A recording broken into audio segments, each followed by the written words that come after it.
Hello, and welcome to Distant Echoes, New Mexico Episode 4, The Chaco Phenomenon. Last time we talked about the Mogollon, a culture that was contemporary with the ancestral Puebloans. Today we'll be shifting our focus back to the north in the Four Corners area. When we last touched base with the north, they had just begun to build above-ground settlements in a period called Puebloan. Around 800 CE, while most ancestral Puebloans were still living in the uplands, 3 special settlements were being constructed in the lowlands of Chaco Canyon. These were Pueblo Bonito, Penasco Blanco, and Una Vida. Other sites were located outside of the uplands, but they were mostly used seasonally, when the weather permitted. These settlements sat at a rather unique position, as around 880 rainfall became more bimodal between winter and summer, with areas north of Chaco Canyon getting more rain in the winter, while those to the south would get more in the summer. As a reminder on dates, Pueblo 1 has been determined to have lasted from 700 to 900 CE. However, there is heavy overlap between Pueblo 1 and Pueblo 2. Around 830 to 840 CE, Pueblo 2 began. More settlements began to be built, covering about every inch of farmable land. However, these settlements were often abandoned. Having more settlements along more farmable land meant that there was more dependence on dry farming, which meant when years were bad in one area, it could be offset by trade with a different region. Chaco Canyon is believed to have become the hub of this sort of trade. Around 900, there began to be a migration into the lowlands, hoping to get to areas for better farming. This appears to be a response to growing competition from farmers. These farmers either pushed the remaining hunter-gatherers out of the region or forced them to assimilate into the new society they were building. Often sites were periodically abandoned, people only returning with the rains. By the 950s, the early locations that helped Chaco Canyon grow, like the Red Mesa Valley and Chusca Valley, were already at their maximum capacity. Around this time, Pueblo II had become standardized. Few of the sites found from this period were very large. There are signs of episodic starvation in childhood for those born in the 980s or 90s based on the remains found. Around this time, Chaco Canyon itself began to take on a much larger scale, with grander projects rather than just raw growth. In this time, the late 900s and early 1000s, the great houses for which Chaco would become known began being built, as well as the beginnings of their road system. These planned settlements aligning with certain astronomical observations imply that some form of social hierarchy was beginning to appear. There are no signs yet of a warrior class or much concern for defense at all. The great houses were open settlements, walls not being built there until much later. The remains of big game also became scarcer around this time. This could be because of overhunting by Chacoans, climate change, or both. Luckily for Chacoan society, around 1000, the rains got more predictable. This allowed for the Chacoan system to begin growing even more, expanding even further along the San Juan Basin. This is when the Chaco Phenomenon, as it's called, begins. This phenomenon is described by the rapid population growth and expansion outwards, centered around several small locations. The entire region shares the same material culture at this time. By sometime between 1020 and 1130, almost every pit structure had been converted to a kiva. In the late 1080s and 1100s, most of the tower kivas were constructed. For those that don't know, a kiva is a ceremonial or communal structure among the Puebloans. Often they are circular and underground with a bench lining the wall. A tower kiva is believed to have served a similar purpose, just above ground and with multiple floors. 1080 to 1090 is also when Chaco Canyon was at its height in both size and power. It covered a truly mind-boggling area of 40,000 to 50,000 square miles, roughly the size of Scotland or Portugal. This also coincides with a period when rainfall began to decline. In 1090, a severe drought struck the Chacoan area and lasted for about 5 or 6 years. This is roughly as long as the Dust Bowl. Around 1100, we enter the next major phase, Pueblo III, also known as Great Pueblo. This is when settlements began to be carefully planned and great work projects were undertaken. Furthermore, the burials found in the great house populations are taller and significantly more likely to survive, compared to those at farmsteads. In some ways, this period would be considered the peak of the Chacoan system. They built great road systems in all directions, connecting to other great houses and settlements. It believed that beyond some practical purposes they served, they also were ceremonial, as they are far wider than they needed to be for just foot traffic, and there are many stops along the way. Some of these stops appear to be horseshoe-shaped shrines called herraduras. These roads were extremely straight, often going through obstacles rather than around them. One theory proposed by Pierre Morenon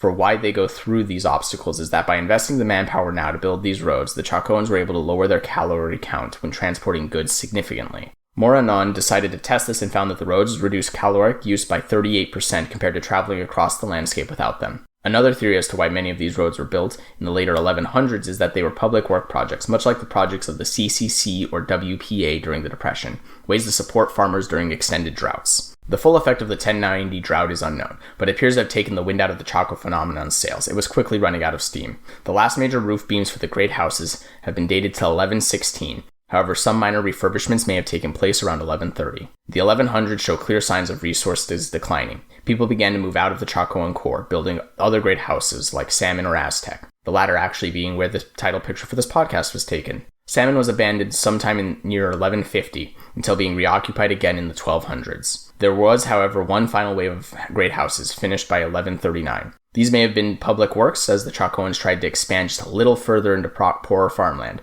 Perhaps they were just trying to prop the whole thing up long enough to survive. Perhaps it was the elites trying to start again on the fringes of the system, trying to return to the old to fix their issues of their time. Either way, by 1100, most of the great houses were abandoned, and the heart of the ancestral Puebloan world had shifted north to the San Juan River, southwestern Colorado, and Mesa Verde. So why did the Chacoan system, 300 years in the making, fail in only 40 years? One theory is that the extended drought of the 1090s was just too much for the system to handle, despite its best efforts, and made people disaffected with the current social order. I'll lay out the reasoning and evidence in steps. Over the 1090s, at the height of the drought, farmsteads begin to be abandoned. At the same time, even greater work projects were launched, and some more investment was made, some irrigation systems even being built in the Chacoan core. Could this have been a way for the Chacoan elite to try and keep the economy above water until the rains returned? It is implied that multiple teams were working on these great houses at the same time, as some of the corners don't quite line up, like two different teams were working on it and used different units. However, these projects probably did not bring in as much usable land as previous expansions and were unable to help the ailing system. People were still going hungry.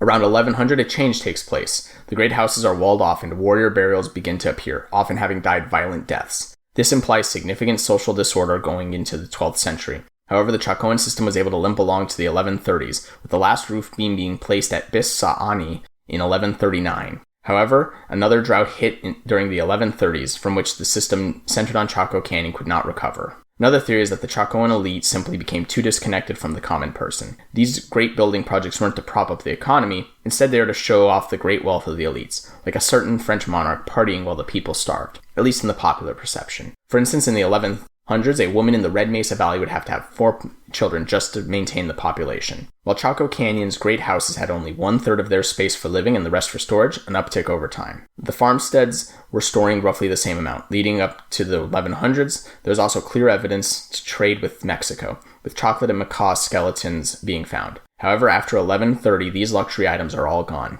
Faced with this and failing harvests, the farmers decided to just leave, hoping to find greener pastures in their ancestral homelands. Others may have become laborers on these great projects. Chaco Canyon's focus was on storage and ritual. The farmsteads in its core area weren't as productive as those outside of it, so the core was thrown into chaos. Facing this chaos, some elites begin to leave, moving towards the San Juan and Animas rivers to the north. There they build Salmon and Aztec, but these would eventually fail. Meanwhile, the farmers had moved into the more sparsely populated uplands. Few were building farmsteads, however, and those that were built them in isolated locations, far away from other people. This implies that violence was rampant even in the uplands. This could either be due to the hunter-gatherers already in the uplands or due to others displaced from Chaco Canyon. Some of those already in these areas seem to have had no connection to Chaco Canyon at all. Pit houses also make a re-emergence, and more displaced populations move upwards to obtain more annual rainfall. 1130 to 1150s were the most violent periods of this migration. Some bodies show quite violent deaths, such as dismemberment or having their skulls crushed. By the 1170s, however, the violence began to taper off. Essentially, Chaco cracked along the lines of those who had more and those who had none. Those who had more tried to carry on the status quo in new lands, while those that had none moved into their ancestral homelands in hopes of finding new farming and escaping the violence. This is backed up by the lack of Red Mesa Valley pottery in the northern settlements, where it does exist in these upland settlements. Times are hard. Turkey were eaten young and more wild plants appear in the diet. Some researchers suggest a return to a hunter-gatherer lifestyle among some groups at this time. By 1170, other than maybe around Aztec, Chacoan society was simply a memory. Another theory for the fall of Chaco Canyon is that nomads arrived. While it used to be thought that the Athabascans, the linguistic group that the Navajo and Apache belonged to, didn't arrive in the southwest until closer to 1400, it is quite hard to track them, and some evidence has shown that they could have been in the southwest sometime in the 1100s and 1200s, or some other nomadic group arrived. They could have been raiding the farmsteads and incentivized the change to more defensive structures. That mixed with droughts could have stressed the system past its limits. Another theory is that the position of Chaco Canyon was simply displaced. As we talked about in the last episode, in the 1300s, Casas Grandes was on the rise. With it being closer to Mesoamerica, it may have simply supplanted Chaco Canyon in the trade network, much like the Mimbres Valley we talked about last episode. This decrease in trade could have caused the expansion of the system to its limits as Chaco Canyon tried to compete before a drought caused it to fail. Final theory that we'll talk about is, as my mother would put it, the outgrowing the petri dish. Put simply, the Chacoan farmers exhausted the land they were farming by not allowing the fields to lay fallow. This was to support the growth of the system. This depleted the soil, leading to smaller crop yields, and when a drought hit, there just wasn't enough food to go around. Some expansion was attempted to keep the system afloat, but it just was too little too late. This led to a system-wide collapse and the outbreak of violence, as those without food tried to take it from those who did by force. It is even possible that Chaco was made up of many different ethnic or linguistic groups, and when times got hard, violence broke out among these lines. All of these theories have some evidence to back them up, be it the climate change, migration of new people, or the rise of better placed competitors, disconnect among the haves and the have-nots. I find a mix of all of these compelling. Climate change, new trading competitors, and exhausted soil led to unrest and famine. This pitted different groups, be they the haves and the have-nots, different linguistic groups, or new arrivals in the area against each other. There were pushes to try and expand to new farmland and public works to try and keep the economy afloat, but these were not enough to keep the population afloat on their ailing, overpopulated farmsteads. Some of these farmers finally said enough is enough. After all, how many of your children do you need to bury before you decide to take your chances elsewhere, especially when the elite's children are much more likely to survive? As more people began to opt out of the system and take their chances elsewhere, or were displaced by the violence in the area, some moved north to build Aztec and salmon to try and start over. Those opting out of the system also created less people trying to farm and provide the food needed to keep the system afloat, leading to a vicious cycle. Finally, those displaced and moving into the uplands encroached on land that others were using, leading to further violence. Either way, in the 1170s, things would once again change, as the violence abated and trade opened up. But we'll talk about that in the next episode. Hello, this is Michael, your humble editor and narrator here. I got to this point in the episode and realized that I had forgotten to include in my script a call for questions and comments. Where the first questions and comments episode had a summary episode. Episode 6 will be going up in about 4 weeks on March 9th. So I will give you until March 2nd to get any questions in that you may want included in that episode. That'll give me enough time to record and edit everything. You can submit questions either as comments on the website or via my email, michael@engineeringfire.org. Anything's on the table for questions, preferably with a focus on the prehistoric phase of New Mexico or questions about the show itself. Any questions that will be included in future topics, I'll probably save until that time. If you enjoyed the show, please share it with your friends. Leave a review on your podcast app of choice if it lets you. Since I'm a Luddite and don't use social media, word of mouth and reviews are the only way the show spreads. We have a website located at engineeringfire.org. That's spelled engineeringfire.org, where I have a link in the header for podcast resources, including pictures, companion posts, my bibliography, and the transcripts of each show. We have an email you can submit comments and questions to at michael@engineeringfire.org. The intro music is Desperados by Frank Schroeder and sourced from filmmusic.io. The outro music is NeoWestern from Kevin McLeod of Incompetech. Links to all things mentioned are present in the show notes and at the website. Thank you all so much for listening, and I will see you in the next episode.